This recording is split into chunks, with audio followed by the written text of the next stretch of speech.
Okay, this is actually a rather long video because it shows the entire painting process for the block-in, an hour and a half long. But what I'm going to do instead is kind of move through this a little bit more quickly sometimes, to try and cut some of the time off so you're not just watching this whole thing. So if you've already watched step one, I showed you how to do the drawing and the toning, and this picks up from there. The very first thing that I do is I take a very thinned down version of my original deeper color, which is raw umber, and I put a tiny bit of black in there too. And I thin it down quite a lot. Remember, in this canvas, in this painting, we want to try and key the painting overall light, but I know that all I'm doing at this point is coming in with some very transparent dark color to basically reference all of my shadow shapes. We call it massing our shadows. So you'll see as I go through here, I'm just very carefully kind of going through and hitting some of the shadows and deciding, like, this side of this box was in shadow, this part behind the box and behind the twig is in shadow. I've blocked in all of this area, the cast shadow, as well as the shadow on this little vase and so on. So I'm just going through that, and you can see that it's very thin. It's just meant to give me a read on what's going on as far as like my shadow and light shapes. Helps me start making sense of my composition. By massing shadows, it also helps us kind of start paying a lot of attention to what the light composition is, as well as starting to see like our actual forms. The nice thing too is that when I start painting, very first thing I will do is, as I go into a lot of these objects, I'll work on these shadow sides first, and this loose tone will get pulled into what I'm doing, and then I'll work on some of the light sides secondarily. So you can see I'm just kind of going through it at this point and continuing that. I lost a little bit of clip, I think, from, I don't think I realized that the camera was only doing 20-minute blocks. So I lost where I started blocking in this area, but essentially what you can see is I used that palette that we mixed for the class, and I decided I had about a number 6 value here, and I put that in within these shadow areas of my gray. And then I picked about a number 4 with a little bit of 2 here for the main part of my vase. And on this one, I shifted my temperature a little bit, so I started hitting the burnt umber. So this is about a number 6. You can see it's almost the same value here, it's just a different color. So a number 6 burnt umber and about a number 4 with a little bit of number 2 at the front on the burnt umber. My tendency is not always to hit straight colors, like these two objects right here. This is very cool and this is very warm, so I kind of did. But as I come through a lot of the rest of this, I'll go back and forth between like hitting raw umbers and burnt umbers together. So let's kind of pull through a little bit of this area of the back draperies. You can see what I did is I started kind of referencing some of these shadowy areas. They're more like halftones almost. And I tend to hit, even on my light side, a little bit on the darker value side of my light side, and then slowly pull up by putting the lights into that bit by bit as I start bringing up that light. So you can see there that I've kind of painted in a lot of that area. I came back and I started hitting some of this light up here a little bit stronger, because remember, overall this painting needs to be keyed a little bit brighter than the original photo. So the sides of the box, these shadows, I'm not going to want them quite as deep. I decided to kind of work a little bit more on the vase.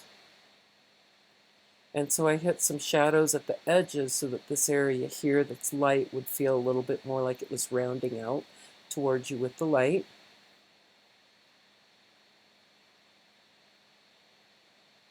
And then a little bit more brightness in there to start getting some of that, and the top of the vase. So as you just look between here and here, it's very simple. A little bit of like a 6 with a little bit of 4, probably 4 mixed with 6, because sometimes I was mixing between my steps to get more of the correct value of what I wanted, because I'm trying to hit values that are kind of in between these areas right here. It's not necessarily this dark, it's not necessarily this bright. I'm trying to kind of hit in this range of what I'm hitting. And you can see even when you look at this photo, which is a little washed out, but nonetheless, that I have a lot of work to do on this face to get it to where it needs to be to reference this photo a little bit better. Here's my original photo actually right here. So if we look at that, this is a little bit more of what the photo looks like on the screen. My printer's a little bit, needs to be adjusted. So I hit back in some of that darker at the bottom and then hit the light around the rim. And I'm just trying to kind of clean a little bit of that up. And then as we go in, I go back to hitting some of the drapery. So I tend to kind of work back and forth and around my painting a lot. I don't like to completely finish an area before I go to the next one. I like to hit a little bit of value, hit a little bit of value, hit a little bit of value, go back, hit a little bit more value, hit some value back here. That's what you're seeing happen. Because the way that I look at these paintings, and when you look at the photo here, you'll kind of see what I mean. I've always got to be making these judgments. Is this lighter or darker than this area here? Is it lighter or darker than this area here? You know, is this darker than this area here, or is it a little bit lighter than this area here? So as I go back and forth, that allows me to always be aware of what's happening with my values and how they relate to other parts of my painting, so that overall I can keep a correct relationship between the different objects in my painting.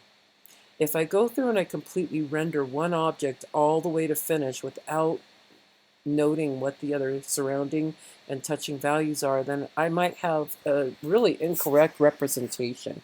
I might have made it a lot brighter than my original object, or a lot darker, or not as contrasty, or whatever. So I'm just trying to keep all these things in mind and go through and build. And my tendency is generally to not use just one color. You can even see there's a little bit of raw umber in here where I deepened it. So most of my objects are going to be mixtures of the gray tones as well as the raw umber tones. Sometimes I move into the burnt umber. I tend to move into that a little bit less than the raw umber. The raw umber is a little bit more neutral, a little bit more in the middle. But what I did do is in my background here, since this is going to be warmer drapery, I use predominantly the raw umber and the burnt umber. And then when I go to do this drapery later, I use predominantly the gray. You can kind of see me working through some of these shadows and redrawing some things in down here before I get started on that. I'm going back through and hitting my shadow areas of this drapery. And now I'm filling in my overall mass light tone. Okay, I pick a light tone that feels basically about where this is. I might have to deepen it a little bit, but I'm basically looking for a light tone that's going to be generally the main kind of color that's going on here. And then what I do is I come back in with a little bit lighter value, and that's what you see happening here. And I'm building up just a little bit more light in places. This is how I get these gentle kind of undulating values that are going to happen in here without it being like where it's too contrasty, too strong, and it starts to feel like I've hit a shadow in the middle of my light side. I like to work a little bit of light into this value that's slightly darker, and then I slowly build some of these gentle folds in the ground plane here. And that's kind of what you see happening here at the bottom.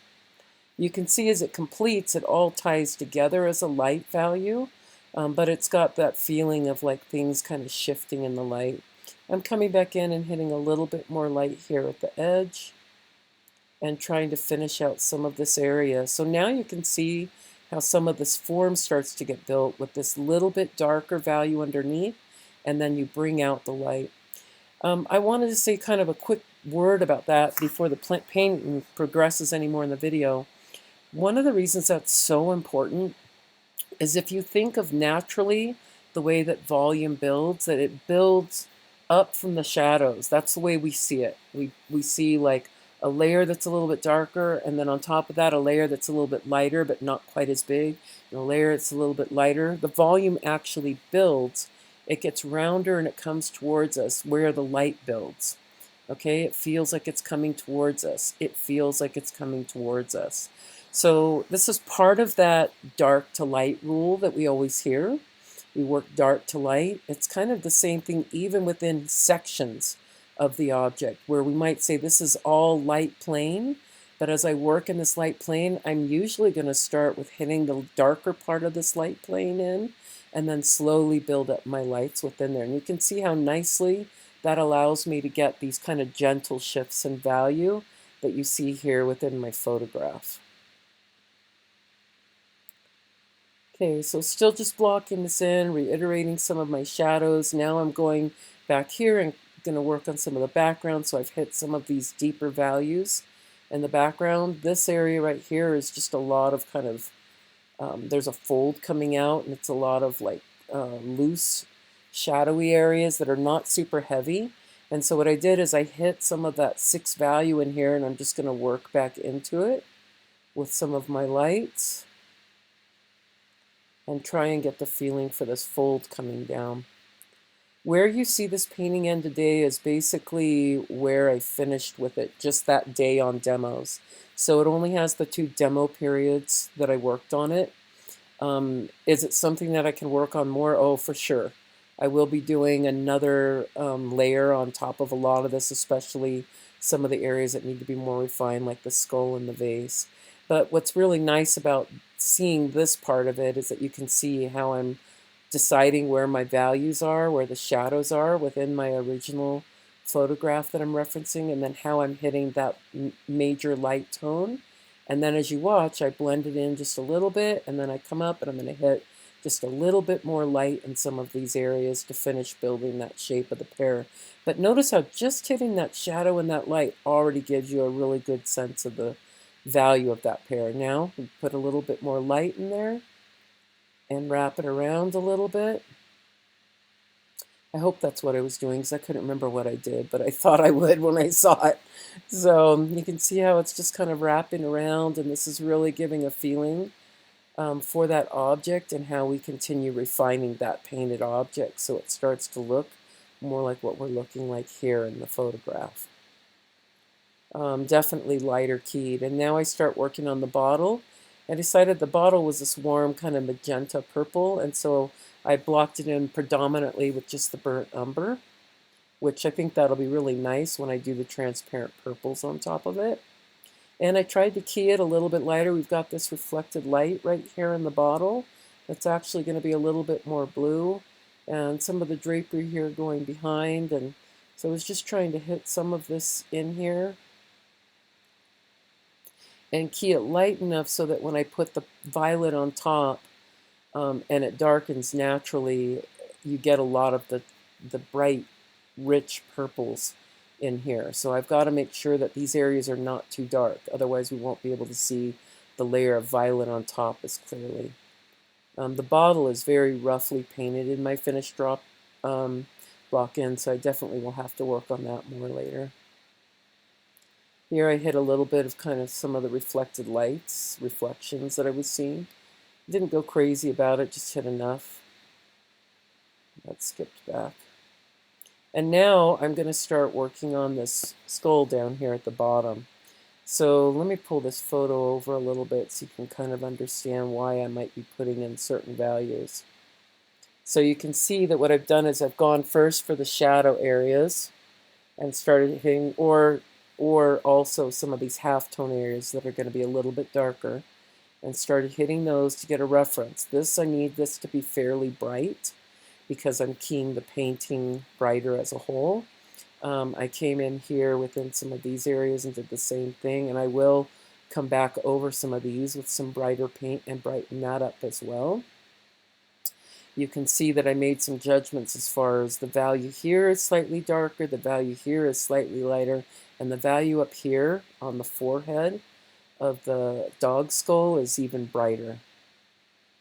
I'm paying attention to like what my planes are, so I'm trying to kind of reference this side of the skull versus the top of the skull, and trying to tie together those areas of painting so that I get a real sense of solidification of the volumes happening.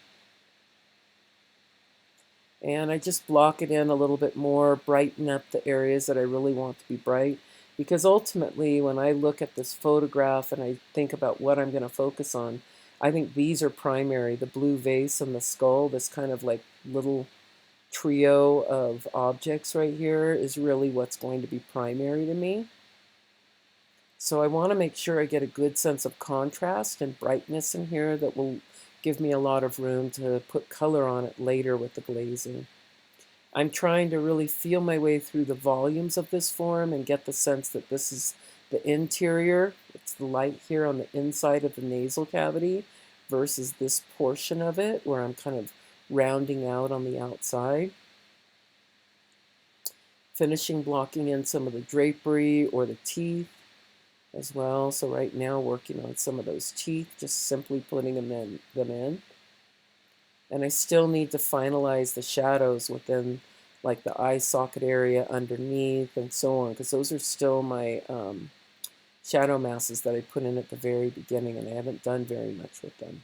But I know I want to brighten them up a little bit so that I can glaze in color later. Then I come back and I just start working on details and trying to refine things, trying to kind of clean up some of my edges. I've referenced a little bit like these front edges of the box. I'll need to do more. I'm cleaning up some of the actual like volumes and this curve and stuff in here, trying to get some of these back in. And just generally looking for what I can work on in this painting to make it feel like it's a little more resolved. I decided the shadow was too dark, and so I hit a little bit of a lighter value to lower the contrast, because when I put this color back here, I don't want this to get too dark.